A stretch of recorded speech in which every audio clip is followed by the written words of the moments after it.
अनुप्रिया वाचवू शकेल का अविनाशचा जीव धोक्यात. सीमाची लागली नजर. मी संसार माझा रेखिते या मालिकेची कहाणी इंटरेस्टिंग आणि एक्साइटिंग वळणावर येऊन उभी आहे. तर मालिकेत ट्विस्ट अँड टर्न्स बघायला मिळत आहेत आणि या सगळ्यातच मालिकेच्या येणाऱ्या एपिसोडचा नवीन धमाकेदार प्रोमो समोर आलेला आहे, ज्यामध्ये आपल्याला बघायला मिळतंय की एकीकडे अविनाश आणि अनुप्रिया आपली डेट पूर्ण करून घरी जात असतात, पण त्याआधी सीमाने अविनाशच्या गाडीचा ब्रेक फेल केलेला असतो आणि नंतर गाडीवरून जेव्हा अविनाश आणि अनुप्रिया निघतात, अचानक ब्रेक लागत नाही असं अविनाशला कळतं आणि त्यानंतर तो अनुप्रियालाही म्हणतो की अगं ब्रेक फेल झालाय वाटतं, आपल्या गाडीचा ब्रेकच लागत नाही आहे.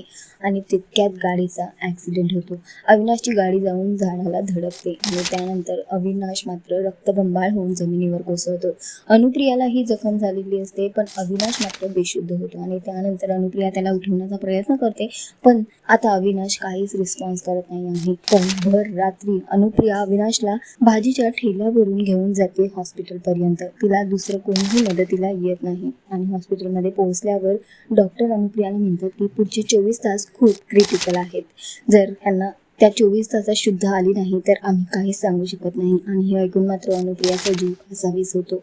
तर सध्या बघणं फार महत्त्वाचं असणार आहे की अविनाशला मृत्यूच्या दारातून परत माघारी आणू शकेल का अनुप्रिया आणि पुन्हा एकदा तिचा संसार फुलवू शकेल का. तर सध्या तरी शोचा ट्रॅक खूपच इंटरेस्टिंग होतोय. तुम्हाला हा ट्रॅक किती आवडतोय आम्हाला कॉमेंट करून नक्की सांगा आणि अशाच टेलिव्हिजन अपडेटसाठी टेलिगप्पाला लाईक, शेअर, सबस्क्राईब नक्की करा. नमस्कार.